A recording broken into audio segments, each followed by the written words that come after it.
What is the best way to organize information? Is it using folders or using tags? So in this video, I'm going to give you a few ideas and I'm going to tell you about an even better method that you may want to use. Deciding to organize information based on tags or folders is an endless source of frustration. I've actually had lots of conversations with friends and colleagues, and I've even read research papers on this. And my take is that people realize that tags are a good idea, but they also have a natural inclination towards thinking in folders. This natural inclination is so strong that even people who want to use tags because they feel that they are better, very often end up using one tag per document or per note, which is the equivalent of using folders. And this is one of those situations where the theory doesn't match the reality. Or, as Albert Einstein said, in theory and practice should be the same, but in practice they are not. The key thing to bear in mind is that whichever solution you choose, it must propel you forward at the task you're interested in. So choose based on that, not based on the theory. Also remember, and this is really important, that a good enough system that delivers is way better than a perfect system that doesn't deliver, which is another way of saying that done is better than perfect. Deciding between using tags and folders, I think, revolves around three considerations. One is personal preferences, the second is personal objectives and goals, and the third is a business case. Now, let's cover them in order. Personal preferences. You know that there are some people that think in folders. You may have one of those colleagues that seem to be very organized with a very deep folder structure. They seem to know exactly where each and every single file goes into this very complex organization. And by the way, if you want to wind them up, you take one of those files and you move them from the level 6 subfolder they're in to another level 6 subfolder, and you will go mad for an entire day until they spot the correct file. But anyway, these people who think in folders, they naturally operate in folders. They don't even wonder whether they should be using tags. They just go with their natural inclination. But the fact that you're watching this video kind of suggests that you don't have that natural inclination and you're trying to set up a workflow which doesn't come natural to you. And that leads me to the second point, which is, what are your personal goals and preferences? What do you use your PKM, Personal Knowledge Management System, for? Do you use it to retrieve information or do you use it for more creative endeavors? In general, you should have a very clear idea of why you are categorizing things. And your categorization system should respond to a current actual need or maybe a realistic future need. But I feel that on many occasions we categorize things not because the categorization is needed now, but because we want to be prepared for a generic future need, which may never materialize. And bear in mind that every time you take up a new workflow, there is a cost to it, in terms of time, in terms of effort, in terms of mental power that you need to apply to categorize everything that comes in, which leads me to the third point, which is the business case. The business case is really a comparison between the time and effort you spend categorizing things versus the time and effort you spend retrieving information, looking for information. It goes without saying that if you never retrieve information, it doesn't make any sense to categorize it. And actually, there is a big question in there. How many times, let's say in the past year, have you looked for information? And actually, what is preventing you from dumping everything into one big folder without any further categorization and just spending a bit more time if and when you need to retrieve information? Another couple of considerations that can reshape the balance in your business case are these two. Number one, how much stuff are you capturing and how much stuff are you bringing into your PKM? There are people that capture and store pretty much everything they do. Over-capturing brings in a massive categorization effort. So that could change the shape of your business case. Could you capture a bit less? Could you be a bit more focused in the type of stuff that you capture? On the other side, the time you spend retrieving information can be greatly reduced nowadays by using the search function. The search function in Apple Notes, for example, is extremely powerful. It can read text, it can read your handwriting, it can even read the text in a scanned document. So it's pretty much guaranteed that when you're looking for something specific, the search function will bring you to the content way faster than navigating your folder structure or your tagging system. So the search function, again, can reshape your business case.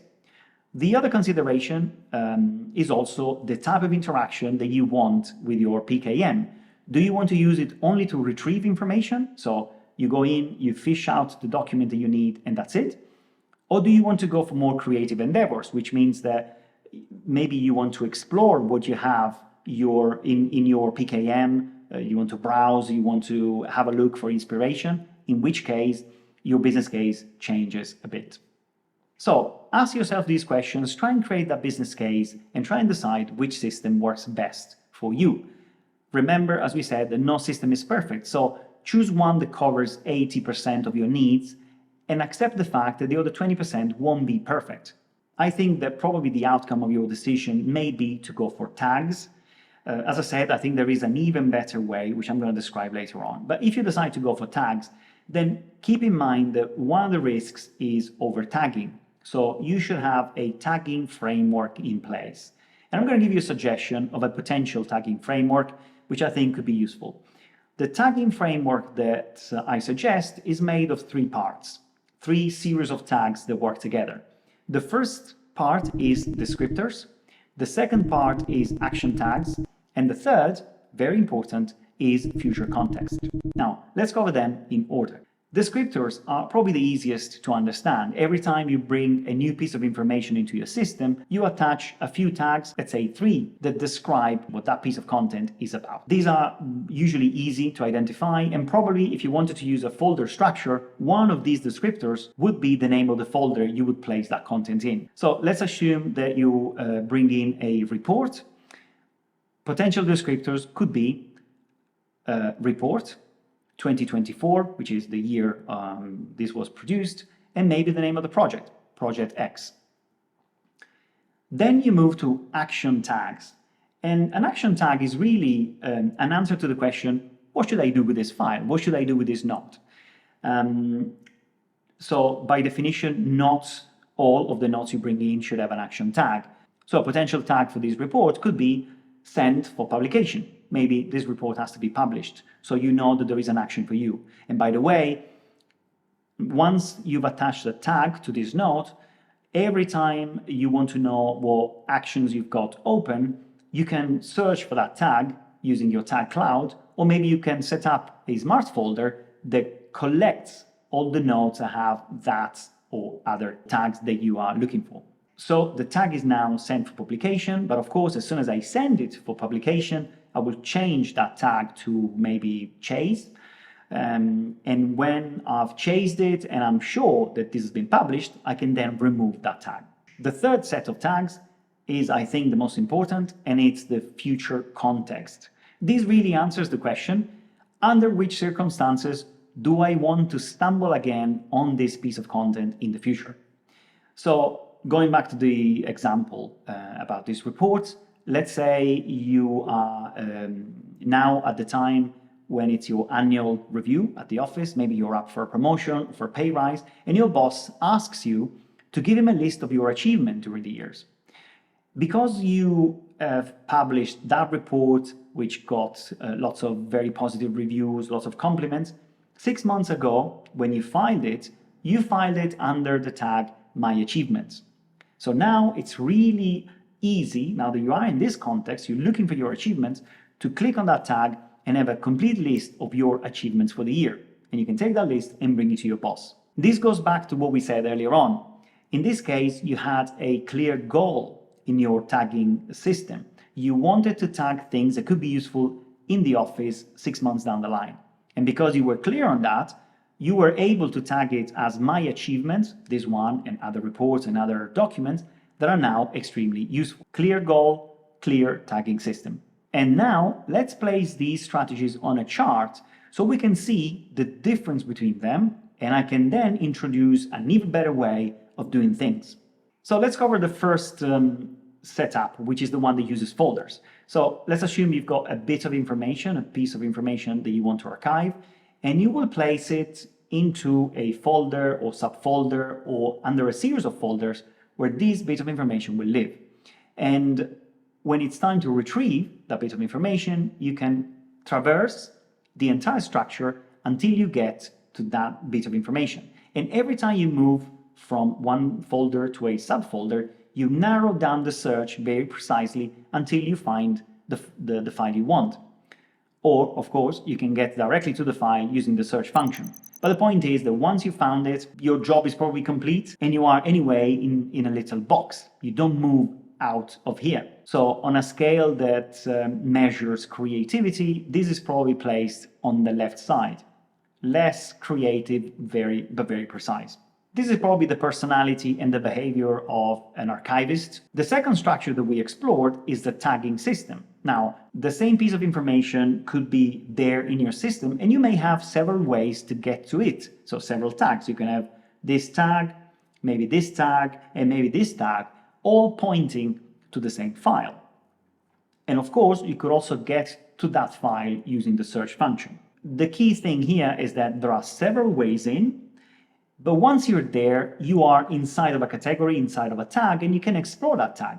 I mean, it's still a little box. You're still probably stuck in that environment, but it's a bigger box than the subfolder that we have explored earlier on. So what kind of person, what kind of personality, what kind of persona could be using this system? I'm going to call them a collector.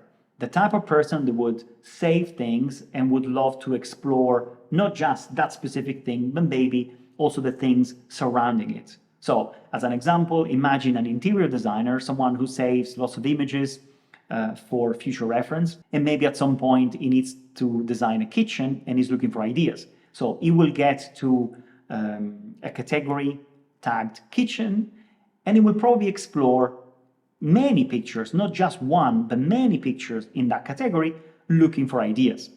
Maybe different colors, different shapes, different features, but still looking basically inside of one specific category, one specific tag.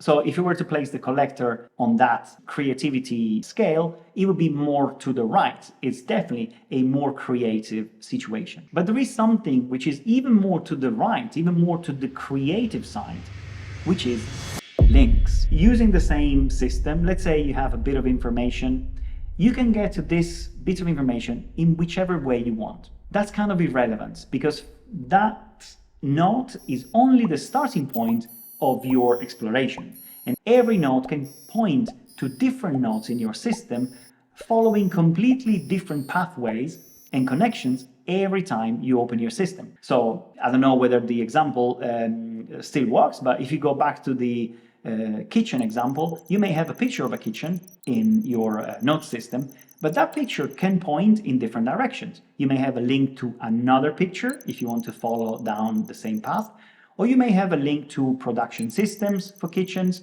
You may have a link to how to design the perfect kitchen in terms of measurements and so on. You may have a link to color theory, which will help you define what is the best color for the kitchen, and so on. So every time you can discover a new pathway that will bring you in different directions. And because every card in your system, every bit of information, every node will have links, every time you can decide to follow one link or another and discover new pathways every time you explore your system. And over time, this will become an incredibly useful way to come up with new ideas.